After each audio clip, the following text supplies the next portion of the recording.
The Alchemist, full cinematic documentary style summary. Part 1. सपना जो बार बार लौटता है। धीमी रहस्यमयी संगीत पृष्ठभूमि में बजती है। स्क्रीन पर एक नीला आसमान दिखाई देता है। दूर पहाड़ियों पर फैली हरी ढलानें और उन ढलानों के बीच एक पुरानी खाली पड़ी इमारत, एक गिरजाघर जिसके बीचों बीच एक विशालकाय सूखा हुआ साइप्रस का पेड़ उगा हुआ है। कैमरा धीरे धीरे नीचे आता है और हम देखते हैं एक नौजवान अंडालूसी चरवाहे को जो अपनी चादर ओढ़े उस खंडहर जैसे गिरजाघर में सोया हुआ है। उसका नाम है सैंटियागो। नींद और सपना, रहस्य की पहली झलक। रात गहरी है, हवा खामोश है, लेकिन उसके सपने में एक हलचल है, एक आवाज, एक संकेत, एक पुकार।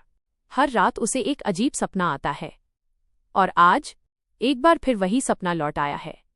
उसके सपने में वो खुद को देखता है एक विशाल रेगिस्तान में चलते हुए।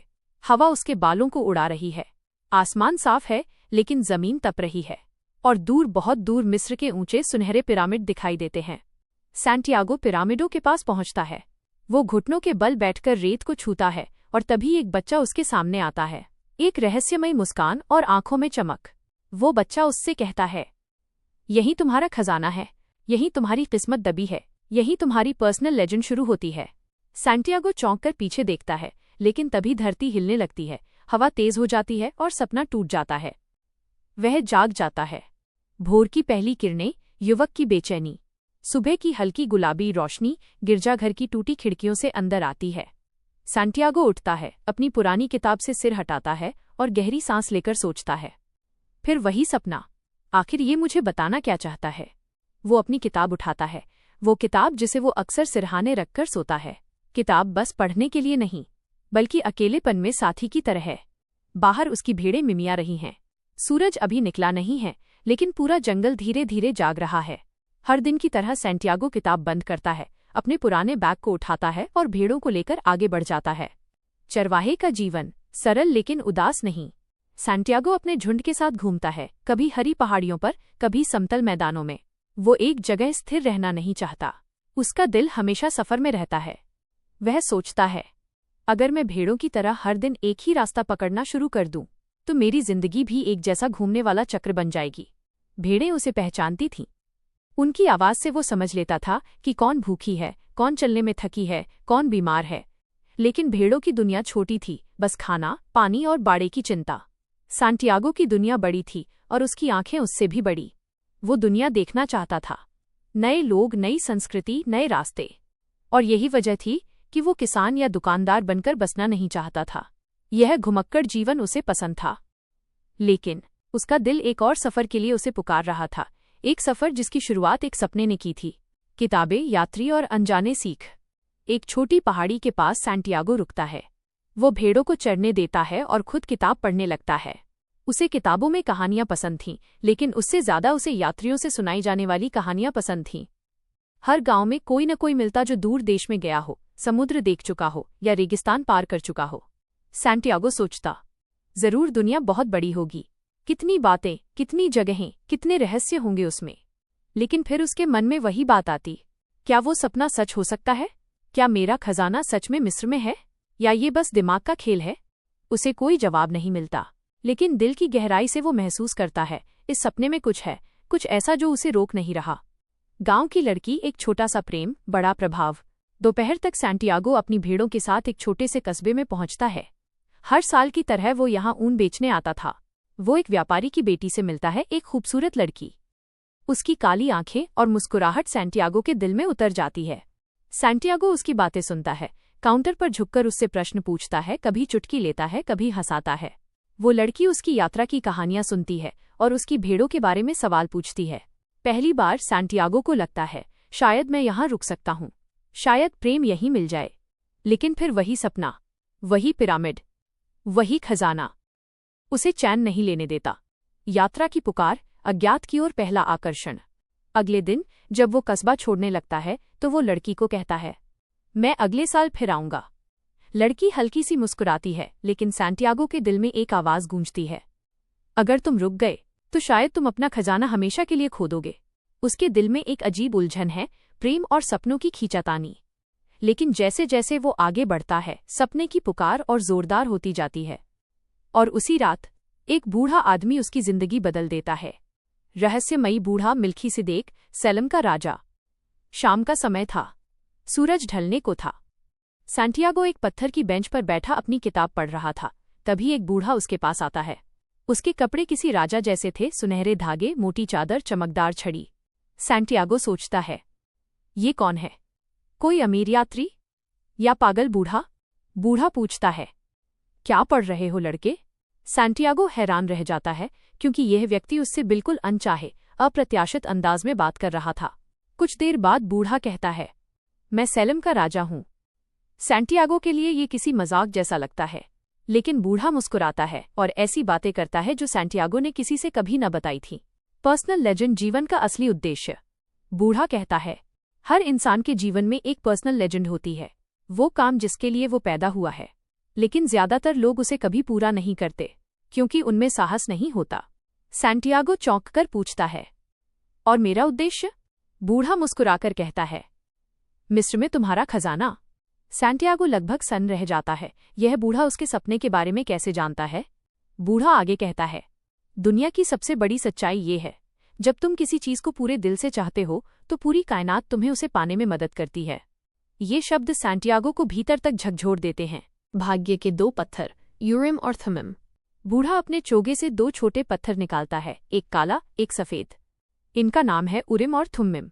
ये तुम्हें संकेत देंगे, हाँ और ना के। जब तुम रास्ता भूल जाओ तो इनसे मार्गदर्शन लेना। सैंटियागो पत्थर हाथ में लेता है, उसे एक अजीब ऊर्जा महसूस होती है। बूढ़ा कहता है, अब तुम्हारा फैसला बाकी है, क्या तुम अपने सपने का पीछा करोगे या यहीं रुक जाओगे? और बिना इंतजार किए वो धुएं की तरह गायब हो जाता है। ये वो बिंदु है जहां सैंटियागो को अपनी यात्रा की पहली पुकार मिलती है, जहां सपना और हकीकत पहली बार आमने सामने आते हैं। पार्ट 2, अफ्रीका की ओर पहला कदम। अनजान दुनिया, अनजानी भाषा, अनजाना धोखा। सफर की शुरुआत। सुबह की एक नई रोशनी, हवा में समुद्री ठंडक, और सैंटियागो हाथ में अपना छोटा बैग लिए बंदरगाह की ओर चल रहा है। आज उसका दिल अजीब ऊर्जा से भरा हुआ है। डर भी है, उत्साह भी, उम्मीद भी। सपना अब सिर्फ सपना नहीं रहा था, वो वास्तविक यात्रा में बदलने वाला था। दूर से समुद्री जहाज की सीटी सुनाई देती है, उसकी आवाज जैसे बुला रही हो, आओ, दुनिया तुम्हारा इंतजार कर रही है। सैंटियागो एक बार पीछे मुड़कर अपने छोटे से स्पेन को देखता है। वो पहाड़, वो कस्बा, वो भेड़ें, वो लड़की, सब जैसे उसे रोकना चाहते हों। लेकिन उसके ख्याल में बूढ़े राजा मेल्खीसेदेक की आवाज गूंजती है, जब तुम किसी चीज को पूरे दिल से चाहते हो तो कायनात तुम्हारी मदद करती है। वो गहरी सांस लेता है और टिकट खरीदकर जहाज पर चढ़ जाता है। समुद्री सफर, उम्मीद और बेचैनी साथ साथ। जहाज धीरे धीरे आगे बढ़ता है। लहरें जहाज की दीवारों से टकराती हैं। दूर तक सिर्फ पानी ही पानी। सैंटियागो रेलिंग पकड़कर समुद्र को देखता है। ये पहली बार था जब वो अपने शहर से इतना दूर निकला था। उसके मन में हल्की डर की लहर उठती है। क्या मैं सही कर रहा हूँ? क्या सच में मेरे लिए कोई खजाना इंतजार कर रहा है? लेकिन फिर वो अपने बैग खोलता है, पत्थर, यूरिम और थुम्मिम हाथ में लेता है। दोनों पत्थर चमकते नहीं, कोई जादू नहीं दिखाते, पर फिर भी अजीब सी सुरक्षा का एहसास देते हैं। सैंटियागो फुसफुसाता है, मुझे सही रास्ते पर रखना। अफ्रीका का पहला शहर, तंगिएर की रंगीन पर अनजान दुनिया। कई घंटों के सफर के बाद जहाज एक नए तट पर पहुंचता है, अफ्रीका। ये दुनिया स्पेन से बिल्कुल अलग थी। रंगीन कपड़ों में लोग, अजीब सी खुशबुओं वाली दुकानें, ऊंची आवाजों में बोलते व्यापारी, और ऐसी भाषा जिसे सैंटियागो समझ भी नहीं सकता था। अरबिक बोलियों में चिल्पों। सड़कें धूल से भरी, दूर मीनारों की आवाज और आसपास ऊंट और बाजार की भीड़। सैंटियागो के चेहरे पर आश्चर्य और डर दोनों थे। मैं बिल्कुल अकेला हूं, बिना भाषा, बिना दोस्त, सिर्फ एक सपना लेकर। लेकिन वो आगे बढ़ता है। एक छोटा कैफे, अनजानों के बीच एक अकेला लड़का। भीड़ से बचते हुए वो एक छोटे कैफे में बैठ जाता है। कैफे का वेटर उससे बात करता है, लेकिन वो कुछ नहीं समझता। वो अपनी किताब दिखाता है, इशारों में समझाता है कि वो खाना चाहता है। वेटर सिर हिलाकर खाना ले आता है। सैंटियागो का मन भारी है। भाषा न जानने का दर्द उसे काट रहा है। वह सोचता है, अगर मुझे किसी ने धोखा दे दिया तो? अगर मैं रास्ता ही भूल गया तो? अगर खजाना सिर्फ झूठ हुआ तो? इसी डर के बीच एक साफ सुथरा, समझदार दिखने वाला लड़का उसके बगल में बैठता है। मैं तुम्हारी मदद करूंगा। पहला धोखा। ये लड़का छोटी दाढ़ी वाला, चमकदार आंखें और नर्म मुस्कान वाला था। वो टूटी फूटी स्पेनिश में बोलता है, मैं मदद कर सकता हूँ, मैं तुम्हारी भाषा थोड़ा जानता हूँ। सैंटियागो खुश हो जाता है। अजनबी जगह में कोई अपना सा मिलना राहत देता है। वो उसे अपने खजाने के बारे में बताता है, मिस्र के पिरामिडों के बारे में और अपने सपने के बारे में। लड़का ध्यान से सुनता है और उत्साहित होकर कहता है, हाँ, मिस्र के पिरामिड, मैं तुम्हें वहां ले जा सकता हूं। सैंटियागो के दिल में आशा की लहर उठती है। वो लड़के को अपना सारा पैसा दिखाता है, बूढ़े राजा से मिला पैसा, ऊन बेचकर कमाया पैसा, सब। लड़का मुस्कुराता है। आओ, हम ऊँट खरीदते हैं, यही रास्ता है रेगिस्तान पार करने का। सैंटियागो उस पर पूरा भरोसा कर लेता है। आंखें चमक रही थीं, वो सोचता है अब मेरी यात्रा शुरू हो गई। बाजार, भीड़ और खोया हुआ स्वप्न। वे दोनों बाजार की ओर चलते हैं, जहां हजारों लोग आते जाते हैं। हर तरफ आवाजें, शोर, ऊँटों की ऊंची गर्जन और धूल का तूफान। लड़का सैंटियागो को भीड़ के एक हिस्से में लाता है और अचानक कहता है, तुम यहीं रुको, मैं अभी आता हूं। मुझे पैसे ठीक से सुरक्षित करवाने हैं, फिर हम ऊँट खरीदेंगे। सैंटियागो इंतजार करता है। 5 मिनट, 10 मिनट, 20 मिनट। भीड़ बढ़ती जाती है। लोग धक्का देते चलते जाते हैं। सैंटियागो अपने बैग को पकड़े खड़ा है। उसका दिल जोर जोर से धड़क रहा है। 1 घंटे बाद उसे एहसास होता है, लड़का कभी लौटने वाला नहीं था। वह भाग चुका था।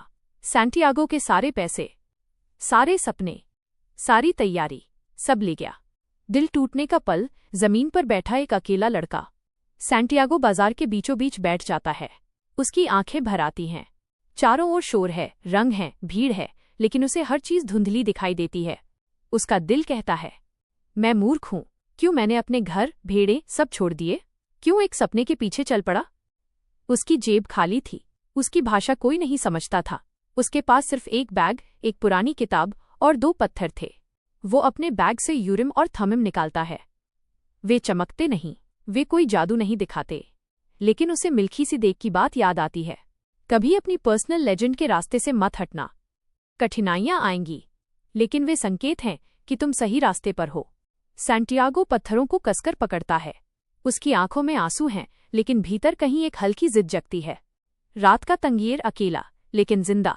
शाम होते होते तंगिएर की गलियों में वो अकेला घूमता है।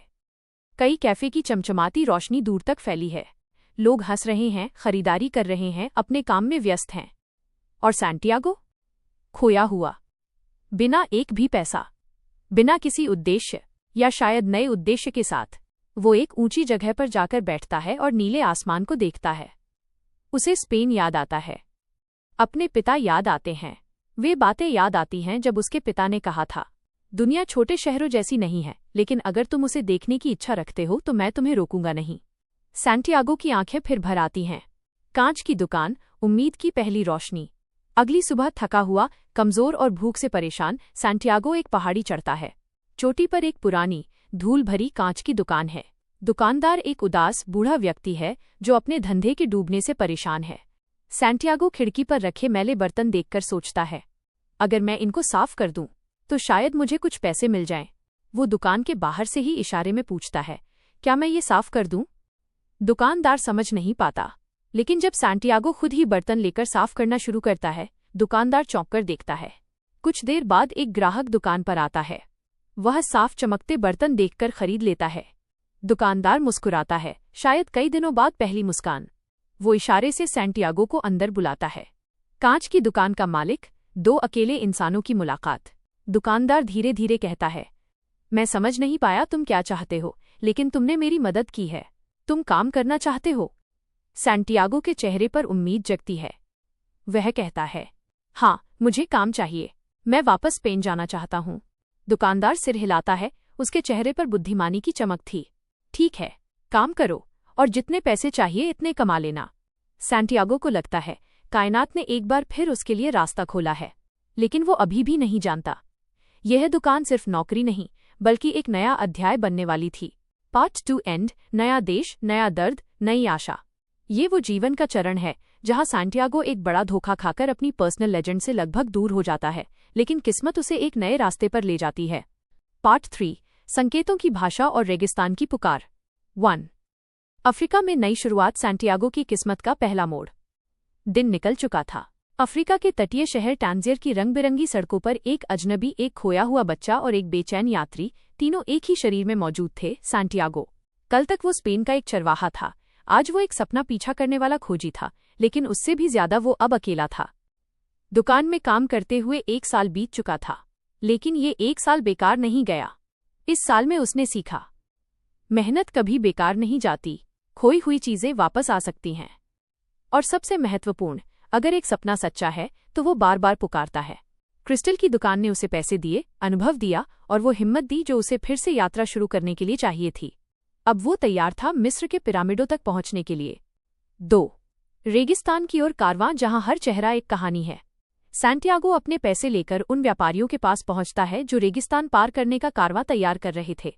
ऊंट, घोड़े, टेंट, ऊंचे ऊंचे बोझ, हर तरफ हलचल ही हलचल, जैसे कोई छोटी सी दुनिया चलने के लिए सामान पैक कर रही हो। यहाँ उसकी मुलाकात एक महत्वपूर्ण आदमी से होती है, एक अंग्रेज जो अल्केमी सीखना चाहता था। उसके पास थीं भारी मोटी किताबें, केमिस्ट्री की ड्राइंग, फिलॉसफर्स स्टोन की थ्योरी, और वो ज्ञान जो जमीन से नहीं बल्कि कागज से मिला था। सैंटियागो को वो अजीब लगा, लेकिन दिल ने कहा ये मुलाकात जरूरी है। कारवां तैयार था, लेकिन एक समस्या थी, रेगिस्तान में ट्राइबल वॉर चल रहे थे। कुछ लोग डरे, कुछ पीछे हटे, लेकिन जो सपने देखने वाले थे वे आगे बढ़ने के लिए तैयार थे। कारवां चल पड़ा। उनके सामने था दुनिया का सबसे विशाल, सबसे कठोर, सबसे सुंदर रेगिस्तान, सहारा। 3. सहारा, जहां इंसान अपने आप से मिलता है। रेगिस्तान में कदम रखते ही सैंटियागो को एहसास हुआ कि जीवन हमेशा शब्दों में नहीं बोलता। यहाँ प्रकृति की अपनी भाषा है। हवा का रुख, रेत की आवाज, ऊंटों की चाल और तारों के पैटर्न। अंग्रेज ने सैंटियागो को एक अनोखी बात बताई। दुनिया एक भाषा में बात करती है जिसे हर इंसान जन्म से समझता है, लेकिन बड़े होने पर भूल जाता है। ये भाषा है संकेतों की भाषा, लैंग्वेज ऑफ ओमेन्स। हर छोटी चीज एक संदेश थी, बस उसे पढ़ने की समझ चाहिए थी। 4. अंग्रेज का ज्ञान बनाम सैंटियागो का अनुभव। अंग्रेज दिन भर अपनी किताबों में डूबा रहता था। वह पूछता, क्या तुमने एमरल्ड टैबलेट के बारे में सुना है? क्या तुम जानते हो कि अल्केमी में लीड को गोल्ड क्यों बनाया जाता है? सैंटियागो हर बार सिर हिलाकर न कर देता। पर एक दिन अंग्रेज ने मान लिया, तुम अनुभव से जो सीख रहे हो वो किसी किताब में नहीं लिखा होता। सैंटियागो पहली बार समझ रहा था कि किसी भी ज्ञान की असली परीक्षा जीवन में होती है, न कि पन्नों में। 5. रेगिस्तान की रातें, जब सितारे मार्गदर्शन देते हैं। कारवां दिन में चलता और रात में रुकता। रातें बर्फ जैसी ठंडी होती, लेकिन आकाश अविश्वसनीय। सैंटियागो हर रात आसमान देखता और उसे लगता, कहीं न कहीं ऊपर ब्रह्मांड उसे पुकार रहा है। उसने अपने भीतर एक गहराई महसूस की। दिल कभी झूठ नहीं बोलता। यह लाइन उसके सबसे महत्वपूर्ण सीख बनने वाली थी। 6. दिल की आवाज पहली बार स्पष्ट सुनाई दी। एक शाम अंग्रेज और सैंटियागो एक टीले पर बैठे थे। रेत शांत थी, हवा थमी हुई थी। अंग्रेज बोला, दिल डरता है क्योंकि उसे खोने का डर होता है, लेकिन जब तुम अपने दिल की सुनते हो तो दुनिया तुम्हारे लिए रास्ते खोल देती है। ये लाइन सुनकर सैंटियागो ने पहली बार अपने भीतर की आवाज को महसूस किया। दिल कह रहा था, डरो मत, तुम अपनी किस्मत के रास्ते पर हो। सैंटियागो शांत हो गया। जीवन पहली बार इतना स्पष्ट लग रहा था। 7. अल-फ़यूम ओएसिस, रेगिस्तान का स्वर्ग। कई हफ्तों की यात्रा के बाद एक सुबह दूर दूर तक हरे भरे पेड़ नजर आए। ऊंट के काफिले में खुशी की फुसफुसाहट दौड़ गई। हम ओएसिस पहुंच गए। फ़यूम, रेगिस्तान का एक चमत्कार। यहाँ खजूर के हजारों पेड़ थे, पानी था और सबसे महत्वपूर्ण सुरक्षा। लेकिन सैंटियागो को नहीं पता था कि यहीं इसी ओएसिस में उसे अपनी आत्मा का आधा हिस्सा मिलने वाला है। 8. फातिमा, सैंटियागो की प्रेम कथा की शुरुआत। सैंटियागो पानी भरने के लिए कुएं पर गया था और वहां वो उसे देखता है। एक लड़की, काले बाल, गहरी आंखें, रेगिस्तान की गर्म हवा में उड़ती हुई दुपट्टे की हल्की सरसराहट। वो लड़की फातिमा थी। सैंटियागो उसे देखते ही समझ गया, यही वह है, यही वो इंसान है जिसे देखकर दिल चुप हो जाता है और सपने बोलने लगते हैं। उसे पहली बार एहसास हुआ, heart's desire, soulmate connection, true love. ये तीनों चीजें क्या होती हैं? फातिमा मुस्कुराई और सैंटियागो को लगा कि रेगिस्तान अब उतना कठोर नहीं लग रहा। 9. कहानी अब एक नए मोड़ पर। प्रेम बनाम खोज। किसे चुने? सैंटियागो पहली बार 2 रास्तों पर खड़ा था। 1. फातिमा जो उसके दिल की पुकार थी। 2. खजाना जो उसकी आत्मा का मिशन था। और यहीं से कहानी एक बहुत बड़ा मोड़ लेने वाली है। यह पार्ट 4, प्रेम, भविष्य और रेगिस्तान की परीक्षा। कहानी की गहरी आध्यात्मिक सीख। यह इस कहानी का सबसे सिनेमैटिक, इंटेंस, स्पिरिचुअल और टर्निंग पॉइंट वाला हिस्सा है। 1. फातिमा, वो मुलाकात जिसने सैंटियागो की यात्रा की दिशा बदल दी। ओएसिस पहुंचने के बाद सैंटियागो ने देखा कि यहाँ का जीवन रेगिस्तान के बाकी हिस्सों जैसा नहीं है। यहाँ लोग बसते हैं, परिवार हैं, हंसी है, रिश्ते हैं और सपनों को रोकने वाली शांति भी। लेकिन इस शांति के बीच सैंटियागो के सामने एक तूफान आने वाला था, प्रेम का तूफान। वो रोज पानी भरने कुएं पर आता, सिर्फ फातिमा को देखने के लिए। पहले दिन सैंटियागो उसे देखते ही खो गया। दूसरे दिन उसने उससे बात की। तीसरे दिन दिल आज मात खा गया। फातिमा बोलती कम थी, लेकिन जो भी बोलती रेत जैसी गर्म और चांद जैसी शांत होती। तभी सैंटियागो ने उससे कहा, मैं तुमसे प्यार करने लगा हूं, जैसे रेगिस्तान रेत से करता है। फातिमा मुस्कुराई और बोली, सच्चा प्यार सपनों को रोकता नहीं, उन्हें पूरा होने का आशीर्वाद देता है। ये सुनकर सैंटियागो को पहली बार किसी ने वो समझाया जो उसकी आत्मा वर्षों से कहना चाहती थी। 2. अल्केमिस्ट की एंट्री, वह महान व्यक्ति जो सिर्फ योग्य को मिलता है। ओएसिस में हर कोई एक रहस्यमय आदमी के बारे में बात करता था। एक ऐसा व्यक्ति जो हवा को पढ़ सकता था, रेगिस्तान की आवाज सुन सकता था और आत्मा की भाषा समझता था। वो था अल्केमिस्ट। लोग कहते हैं वो 200 साल से जिंदा है। उसने फिलॉसोफर स्टोन बनाया है। वो इंसान नहीं, प्रकृति की शक्ति है। सैंटियागो ये सब सुनकर डरता भी था और आकर्षित भी, क्योंकि जिस खोज पर वो निकला था उसका अंतिम शिक्षक यही अल्केमिस्ट था। अंग्रेज कई दिनों से उससे मिलने की कोशिश कर रहा था, लेकिन अल्केमिस्ट मिलने को तैयार नहीं था। लेकिन एक रात जब रेगिस्तान शांत था और अंधेरा गहरा, अल्केमिस्ट अचानक सैंटियागो के तंबू में आ गया। सैंटियागो डर गया। अल्केमिस्ट ने कहा, जब तुम्हें किसी चीज की सच्ची तलाश होती है तो दुनिया तुम्हें खोजती है। तुम्हारी तलाश मुझे यहां लेकर आई है। यही वो क्षण था जहां से सैंटियागो की आत्मिक यात्रा शुरू होती है। 3. रेगिस्तान में युद्ध, ओएसिस अब सुरक्षित नहीं था। अचानक एक सुबह ओएसिस में उथल पुथल मच गई। ऊंटों की आवाज, औरतों का चीखना, मर्दों की दौड़, घोड़ों की टापें। कारवां गार्ड चिल्लाने लगे, युद्ध के दस्ते ओएसिस पर हमला करने वाले हैं। ये खबर सुनकर सब डर गए। लेकिन उसी रात सैंटियागो ने एक सपना देखा। ओएसिस पर हमला होगा। उसने ये बात ट्राइबल चीफ को बताई। पहले लोगों ने विश्वास नहीं किया, लेकिन बाद में उसका सपना सच हो गया। हमले में कई लोग मारे गए, लेकिन ओएसिस बच गया। अब हर कोई सैंटियागो की इज्जत करने लगा। उसे एक संरक्षक माना जाने लगा। पर इसके बावजूद उसके मन में एक बेचैनी थी। प्रेम और खोज, मैं किसे चुनूं? 4. प्रेम की सबसे कठिन परीक्षा, जाने देना। फातिमा सैंटियागो को समझती थी। उसे मालूम था कि जिस आदमी के दिल में सितारे चमकते हैं, उसे पेड़ों की छांव बांध नहीं सकती। फातिमा बोली, अगर तुम चले जाओगे और लौटकर नहीं आए तो इसका मतलब है कि तुम कभी मेरे नहीं थे, और अगर तुम लौट आए तो इसका मतलब है कि ये प्यार हमेशा का है। ये बात सुनकर सैंटियागो का दिल टूट भी गया और बन भी गया। इसी प्रेम ने उसे जाने दिया ताकि वो अपने असली भाग्य तक पहुंच सके। 5. अल्केमिस्ट की चुनौती, अपने दिल की सुनो। अल्केमिस्ट ने सैंटियागो को बुलाया और बोला, ओएसिस आराम देता है, लेकिन आराम सपनों को मार देता है।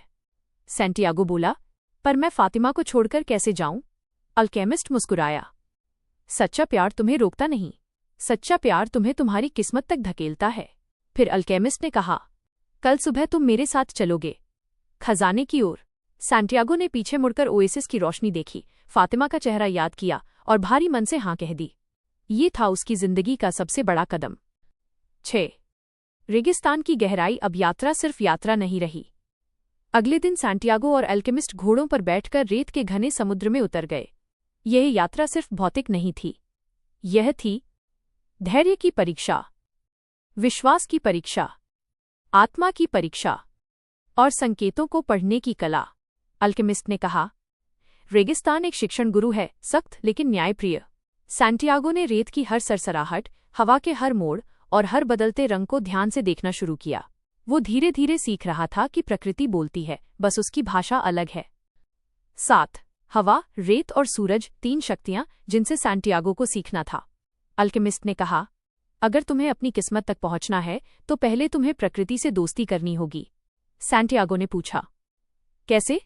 अल्केमिस्ट बोला, हवा से पूछो कि वो स्वतंत्र क्यों है, रेत से पूछो कि वो स्थिर क्यों है, सूरज से पूछो कि वो जीवन क्यों देता है। ये बातें सुनने में कविता लगती थीं, लेकिन इनमें गहरा आध्यात्मिक अर्थ था।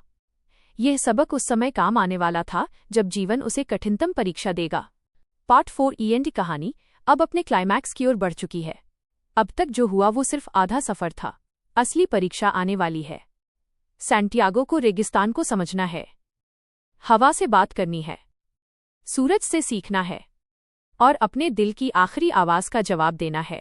और सबसे कठिन उसे साबित करना होगा कि वो अपने मिशन के योग्य है। The alchemist part 5। सैंटियागो की रेगिस्तान यात्रा, अल्केमिस्ट से भेंट और आध्यात्मिक परीक्षा की शुरुआत। 1। रेगिस्तान के भीतर प्रवेश, जहां सन्नाटा भी बोलता है। यात्रा अब पूरी तरह बदल चुकी थी। अब ये सिर्फ एक खजाने की खोज नहीं रही थी, अब ये आत्मा की यात्रा बन चुकी थी। सैंटियागो जब ऊंटों के साथ रेगिस्तान में उतरा तो उसने महसूस किया, हवा अब अलग गंध लिए हुए है, पैरों के नीचे की रेत में एक बेचैनी है, और दूर दूर तक पसरा विशाल सन्नाटा मानो किसी राज की रक्षा कर रहा था। रेगिस्तान की ये खामोशी शांत नहीं थी, ये जागृत थी, जैसे वो नए यात्री को परख रही हो। रेगिस्तान एक किताब की तरह था, जिसके शब्द नहीं थे पर अर्थ गहरा था। 2। युद्ध का साया, जनजातियों का संघर्ष। रेगिस्तान में आगे बढ़ते हुए उन्हें खबर मिली कि रेगिस्तान की 2 शक्तिशाली जनजातियों के बीच युद्ध होने वाला है। सैंटियागो के लिए ये खबर डराने वाली थी, क्योंकि कारवां अब तेज नहीं चल सकता था। हर जगह खतरा मंडरा रहा था, किसी भी पल हमला हो सकता था। लेकिन कारवां लीडर ने कहा, रेगिस्तान में खतरा उतना ही पुराना है जितना ये रेत। अगर हम डर गए तो रास्ता खो देंगे, यानी डर मंजिल का दुश्मन है। 3। फातिमा, सैंटियागो का दिल पहली बार पूर्णता से खुलता है। रेगिस्तान में घूमते हुए वो ओएसिस पहुंचे, जहां पानी था, खजूर के पेड़ थे और एक अनोखी शांति का एहसास था। वहीं सैंटियागो की नज़र एक लड़की पर पड़ी, नाम फातिमा। उसकी आंखें रेगिस्तान की रात जैसी गहरी थीं और मुस्कान ऐसी कि जैसे किसी ने सुबह के सूरज को चेहरे पर सजा लिया हो। उस क्षण सैंटियागो ने महसूस किया, मैंने उसे पा लिया है जिसे मेरी आत्मा हमेशा से जानती थी। और यही सैंटियागो को पहली बार एहसास होता है कि सच्चा प्यार सिर्फ भावना नहीं, एक लैंग्वेज ऑफ द सोल है। 4। दिल और लक्ष्य का संघर्ष, रहना या खजाने की ओर बढ़ना। प्यार अचानक जीवन को दिशा दे सकता है और कभी कभी दिशा भटका भी सकता है। सैंटियागो दुविधा में है, क्या वो फातिमा के साथ यहीं रुक जाए या फिर अपनी पर्सनल लेजेंड की खोज जारी रखे। यहाँ लेखक पाउलो कोएल्हो एक बेहद गहरी बात कहते हैं, सच्चा प्रेम आपको आपकी नियति से दूर नहीं ले जाता, बल्कि उस तक पहुंचने में आपकी मदद करता है। फातिमा भी यही कहती है, जाओ अपनी मंजिल ढूंढो, मैं रेगिस्तान की स्त्री हूं, मैं इंतजार करूंगी। ये प्यार त्याग से भरा था, स्वार्थ से नहीं। 5। संकेत, 2 बाजों की लड़ाई और भविष्य की झलक। एक दिन सैंटियागो ओएसिस में बैठा आसमान देख रहा था, तभी उसने देखा 2 बाज हवा में लड़ रहे थे, और उसी पल उसे एक विजन मिला, ओएसिस पर हमला होने वाला है। यह साधारण दृश्य नहीं था, बल्कि ओमेन्स यानी संकेत। सैंटियागो पहले तो डर गया, सोचा कहीं ये कल्पना तो नहीं, लेकिन उसका दिल कह रहा था, जो तुमने देखा वह सत्य है, इसे अनदेखा मत करो। 6। ओएसिस की रक्षा, सैंटियागो का पहला बड़ा निर्णय। सैंटियागो ने हिम्मत करके ओएसिस के मुखिया को चेतावनी दी। उन्होंने उसकी बात पर विश्वास नहीं किया। कहा, एक लड़का हमें युद्ध के बारे में बताएगा। लेकिन फिर एक बूढ़ा आदमी बोला, जो संकेत देखता है वही चुना हुआ होता है। लड़ाई हुई और सैंटियागो की भविष्यवाणी सही साबित हुई। ओएसिस बच गया और सैंटियागो को मिला सम्मान, भीतर आत्मविश्वास और दुनिया की भाषा पर गहरा विश्वास। 7। अल्केमिस्ट का आगमन, वो गुरु जिसने सैंटियागो की आत्मा पहचान ली। सैंटियागो की सच्चाई जानने वाला एक रहस्यमय व्यक्ति सामने आया। एल्केमिस्ट, एक ऐसा व्यक्ति जिसकी आंखों में रेगिस्तान से भी गहरी शांति थी और जिसकी उपस्थिति में एक अजीब शक्ति थी। अल्केमिस्ट ने कहा, मैं तुम्हें पहले से जानता हूं, काश तुम भी खुद को जान पाते। सैंटियागो चौंक गया। अल्केमिस्ट बोला, तुम्हारे अंदर एक खजाना है, उसे पाने के लिए तुम्हें डर से बड़े होना होगा। और उसी दिन उसकी असली आध्यात्मिक यात्रा शुरू होती है। 8।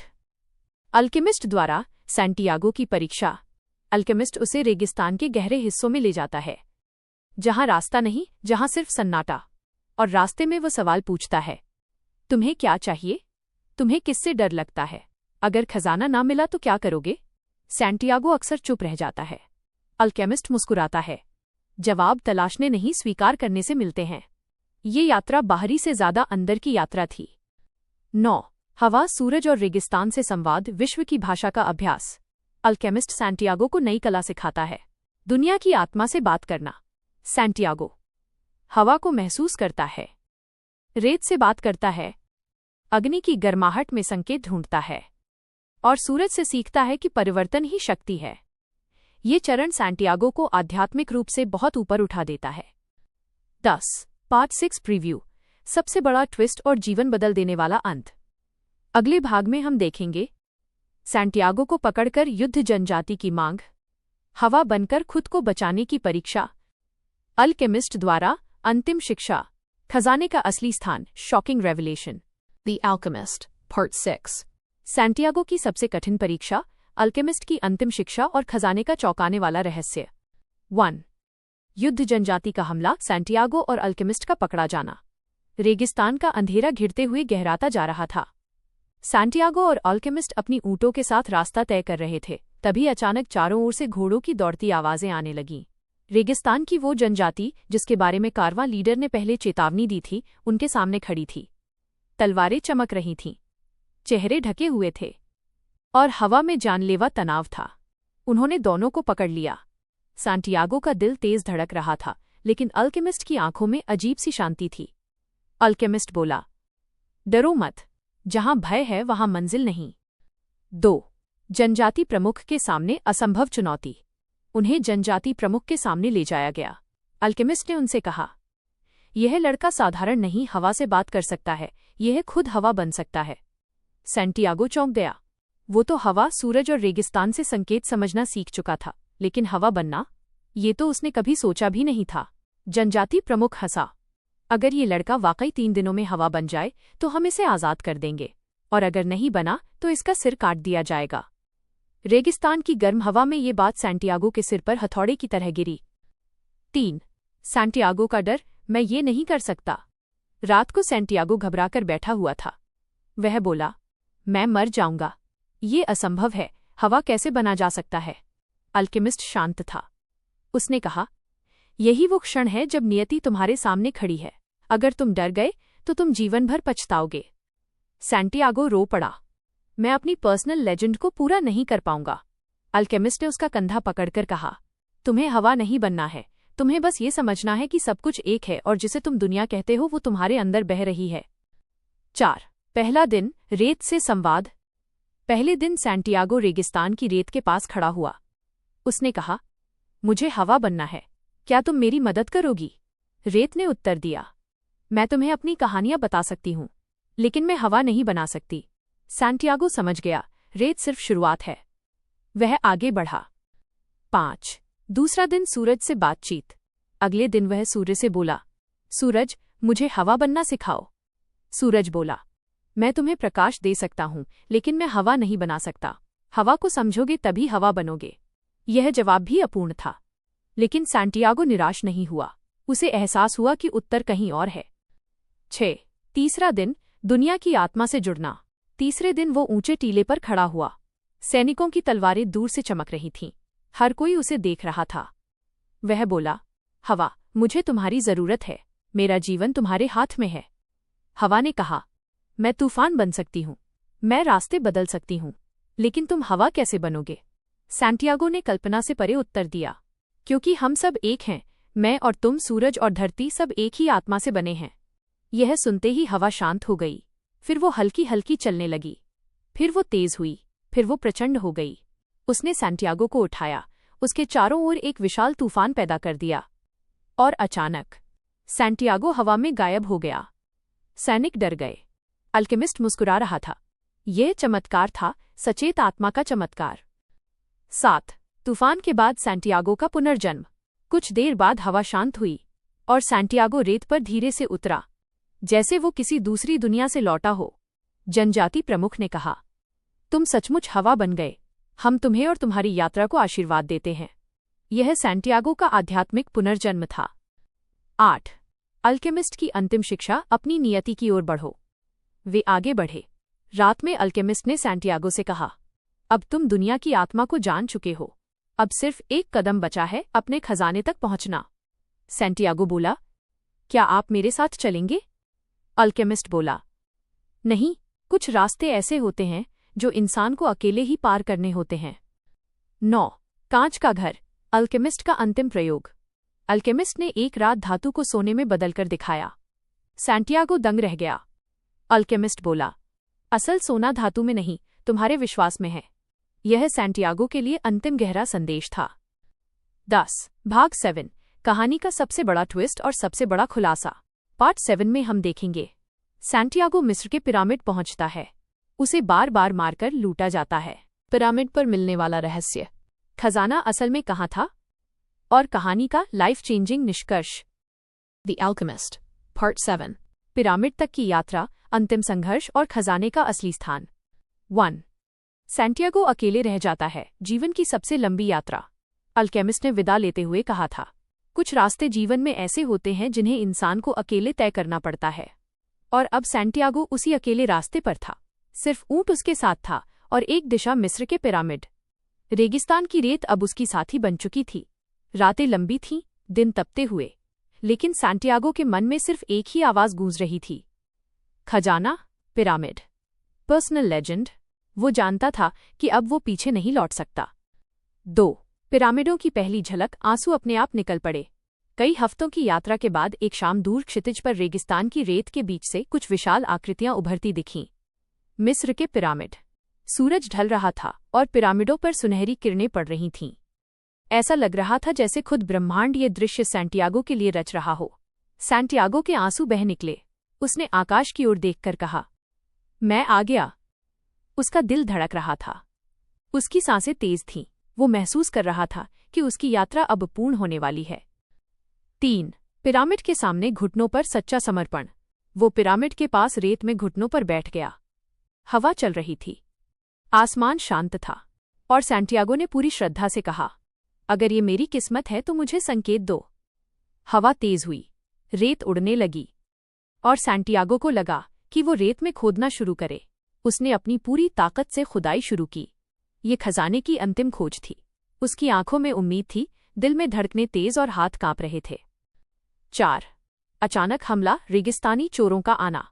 जैसे ही वो खोद रहा था, अचानक कुछ लोग पीछे से आए। रेगिस्तानी चोर। उनके चेहरे ढंके हुए थे, हाथों में हथियार थे। उन्होंने सैंटियागो को पकड़ा, उसे जमीन पर पटका, उसके सारे पैसे, सामान छीन लिए। उन्होंने पूछा, तुम यहां रेत क्यों खोद रहे थे? सैंटियागो चिल्लाया, मैंने एक सपना देखा था, यहाँ खजाना है। चोर हंसे।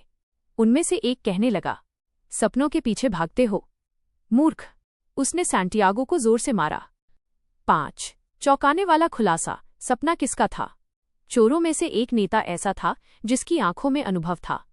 वह बोला, सपने किसी चीज का मतलब नहीं देते, लेकिन सुनो, मैंने भी एक सपना देखा था। दूर स्पेन में एक टूटी फूटी चर्च है, एक पेड़ है जिसके नीचे खजाना दबा हुआ है। सैंटियागो के शरीर में सनसनी दौड़ गई। वो जगह वही जगह थी जहां उसकी पूरी यात्रा शुरू हुई थी। वही पुरानी चर्च, वही सूखा साइकमोर का पेड़, वही रात जब उसे पहली बार सपना आया था। चोर बोला, क्या मैं उस सपने के पीछे भागने वाला हूं? नहीं, क्योंकि सपने झूठे होते हैं। और वे उसे छोड़कर चले गए। 6 सैंटियागो का जागरण। खजाना हमेशा से उसके साथ था। सैंटियागो रेत में गिरा पड़ा था, जख्मी, थका हुआ, लेकिन उसकी आंखों में एक चमक आ गई थी। चोर ने अकस्मात उसे सच्चाई बता दी थी। खजाना स्पेन में था, उसी जगह जहां वह शुरू में अपनी भेड़ों के साथ सोता था, जहां साइकमोर का पेड़ था। यह सुनकर सैंटियागो हंस पड़ा। रेगिस्तान की हवा भी हंसती हुई लगी, मानो पूरी दुनिया ने एक मजाक किया हो, लेकिन एक ऐसा मजाक जिसमें जीवन का सबसे बड़ा सबक छिपा हुआ था। 7 सैंटियागो की वापसी। पर्सनल लेजेंड का अंतिम कदम। अब सैंटियागो को पता था कि उसे क्या करना है। इन सब घटनाओं ने उसे बदल दिया था। वह अब डरता नहीं था। वह अब दुनिया की भाषा जानता था। वो समझ चुका था कि जीवन की सबसे बड़ी सच्चाई अपने अंदर छिपे खजाने को पहचानना है। अब वो वापस स्पेन की ओर चला। एक लंबी यात्रा, लेकिन इस बार उसके भीतर अंधेरा नहीं, एक तेज रोशनी थी। 8 चर्च के नीचे। खजाने की अंतिम खोज। जब वो पुरानी चर्च पहुंचा तो उसकी आंखें नम हो गईं। सब कुछ वैसा ही था। टूटा हुआ छत, वही पेड़, वही जगह जहां वो कभी सोया था और जहां उसने पहला सपना देखा था। वह पेड़ के नीचे रेत को हटाने लगा। इस बार उसका दिल बिल्कुल शांत था। कुछ देर बाद उसका हाथ किसी लकड़ी की चीज से टकराया। वो और तेजी से खोदने लगा और तब उसकी हथेली में आया एक लकड़ी का संदूक, चेस्ट। उसने कांपते हाथों से उसे खोला और अंदर सोने के सिक्के, नगीने, मूल्यवान रत्न, कीमती क्रिस्टल, पन्ने, रूबी, नीलम और प्राचीन सोने के टुकड़े। खजाना सचमुच था। उसकी यात्रा सचमुच थी। उसकी पर्सनल लेजेंड पूरी हो चुकी थी। सैंटियागो हंसा, फिर रोया, फिर आसमान की ओर देखकर बोला, धन्यवाद मुझे घर वापस लाने के लिए। 9. कहानी की सबसे गहरी शिक्षा, खजाना हमेशा घर के पास था। जीवन की सबसे अद्भुत बात यह है, कभी कभी हम दुनिया घूम आते हैं, लेकिन जो चीज़ हमें चाहिए होती है वो शुरुआत से ही हमारे पास होती है। लेकिन यदि हम यात्रा न करें तो हम उसका मूल्य नहीं समझ पाएंगे। 10. Final Conclusion, Part 8, Preview. अगले भाग में कहानी का सबसे भावनात्मक निष्कर्ष, द अल्केमिस्ट की गहरी जीवन सीखें, पर्सनल लेजेंड का सच्चा अर्थ। आपके दर्शकों के लिए लाइफ चेंजिंग एनएन, एक आकर्षक आउटरो स्क्रिप्ट। पार्ट 8, जहां से सफर शुरू हुआ था वहीं खजाना मिला। रात काहिरा के ऊपर ठंडी थी। आसमान में चांद अपनी चांदी जैसी रोशनी फैला रहा था। सैंटियागो मिस्र के पिरामिडों के बिल्कुल सामने खड़ा था, आंखों में महीनों की थकान, दिल में अनगिनत सपनों की धड़कन और हाथों में अपनी किस्मत का भार। उसने सोचा, मैंने अपने दिल की आवाज सुनी, ब्रह्मांड के संकेतों को समझा। अब यहाँ इन पवित्र पिरामिडों के सामने मेरा खजाना मेरा इंतजार कर रहा है। लेकिन सच कभी भी सीधा नहीं मिलता। 1. पिरामिडों पर पहली नज़र और एक खतरनाक धक्का। सैंटियागो पिरामिडों के आधार तक पहुंचा और रेत खोदने लगा। घंटे बीत गए, हाथ खुरदरे हो गए, रेत कपड़ों के अंदर घुस गई, लेकिन खजाना कहीं नहीं। तभी उसके पीछे कदमों की आवाज आई। 3 अजनबी, कठोर चेहरे, हाथों में हथियार। एक चीख सैंटियागो के मुंह से निकली, लेकिन ये आवाज रेगिस्तान की खामोशी में खो गई। उसे जमीन पर गिराया गया, उसके कपड़े फाड़े गए और लुटेरों ने पूछा, बता, यहाँ क्या खोज रहा है? सैंटियागो कांपने लगा, आंखों में आंसू भर आए। उसने हकलाते हुए कहा, अ ट्रेजर, अपना खजाना। लुटेरे जोर से हंसे। उनमें से एक बोला, तुम जैसे बेवकूफ रोज आते हैं, खजाना हमेशा कहीं और होता है। उन्होंने उसे लात मारी, रेत उसके मुंह में भर गई। फिर उनके सरदार ने कहा, सुन, एक बार मुझे भी एक सपना आया था कि स्पेन में एक पुराना गिरजाघर है, उसके नीचे एक पेड़ है और उसकी जड़ों में एक खजाना दबा है। सैंटियागो की सांसें रुक गईं, दिल ने धड़कना बंद कर दिया। उसकी आंखें फैल गईं, क्योंकि सरदार वही जगह बता रहा था जहां उसकी यात्रा शुरू हुई थी। उसी गिरजाघर के नीचे, उसी पुराने चर्च के नीचे, उसी जगह पर जहां उसने पहली बार सपना देखा था। लुटेरों ने उसे छोड़ दिया और चिल्लाए, दफा हो यहां से, और याद रखना, हम सपनों पर यकीन नहीं करते। वे हंसते हुए चले गए और सैंटियागो पिरामिडों की छाया में पड़ा रहा, टूटा हुआ, घायल। लेकिन पहली बार जीवन में उसने सच्चाई देखी थी। 2. सच्चाई जिसे समझने में पूरी यात्रा लगी। हल्की बारिश शुरू हुई, जैसे आकाश भी उसके दर्द पर रो रहा था। लेकिन उसी बारिश की बूंदों के बीच उसे एक एहसास हुआ, खजाना हमेशा वहीं था जहां से उसने सफर शुरू किया था। उसकी पूरी यात्रा पैसों के लिए नहीं थी, वो एक आत्मखोज का सफर था। एक ऐसा सफर जिसने उसे रेगिस्तान, संकेतों, प्रेम और आध्यात्मिक सच्चाइयों से मिलवाया। सैंटियागो ने आसमान की ओर देखा, बारिश चेहरे पर गिर रही थी। उसने फुसफुसाकर कहा, धन्यवाद मेरे ख्वाब। 3. द रिटर्न, घर वापसी एक बदले हुए इंसान की। सैंटियागो स्पेन वापस लौटा। वही गिरजाघर, वही पुराना पेड़, वही जगह जहां उसका सपना शुरू हुआ था। उसने जमीन खोदी। पहली फावड़ी पर मिट्टी टूटी, दूसरी पर कुछ चमका, तीसरी पर एक संदूक, पुराना, जंग लगा लेकिन मजबूत। उसने कांपते हाथों से उसे खोला। संदूक सोने के सिक्कों से भरा था, कीमती पत्थर, रत्न, हार, प्राचीन सोने के आभूषण, इतना धन कि उसकी कई पीढ़ियां भी खर्च न कर पाती। सैंटियागो चुप था, आंखों से आंसू बहते रहे। कोई शोर नहीं, सिर्फ उसके दिल की धड़कन। 4. खजाना मिल गया, लेकिन असली खजाना यात्रा थी। उसने खुद से कहा, अगर मैंने शुरुआत में ही यहां खोद लिया होता तो मुझे कभी ये पता नहीं चलता कि दिल क्या चाहता है, ब्रह्मांड कैसे संकेत देता है और प्रेम का असली अर्थ क्या है। यही अल्केमिस्ट की अंतिम सीख थी। खजाना पाने से ज्यादा उसे खोजने की यात्रा महत्वपूर्ण होती है। 5. फातिमा का वादा, अब मिलने का समय। सैंटियागो ने संदूक बंद किया, आसमान की ओर देखा और मुस्कुराया। मैं तुम्हारे पास लौट रहा हूं फातिमा, क्योंकि अब मुझे अपना रास्ता मिल गया और अपने खजाने को भी। रेगिस्तान की हवाएं दूर से जैसे जवाब दे रही थीं, हम हमेशा से तुम्हारा इंतजार कर रहे थे। कैमरा धीरे धीरे ऊपर उठता है, पेड़, गिरजाघर, पहाड़ियां, और फिर दुनिया के ऊपर से गुजरता हुआ सीधा सहारा के रेगिस्तान की ओर। वहां दूर नीले आसमान, सुनहरे टीलों और हवा की टकराहट के बीच फातिमा का चेहरा दिखाई देता है। कभी कभी हम दुनिया भर घूम आते हैं, लेकिन जो चीज हमें चाहिए होती है वो वहीं होती है जहां से हमने शुरुआत की थी। द अल्केमिस्ट यही सिखाता है, अपने दिल की सुनो, क्योंकि दिल कभी झूठ नहीं बोलता। Thank you.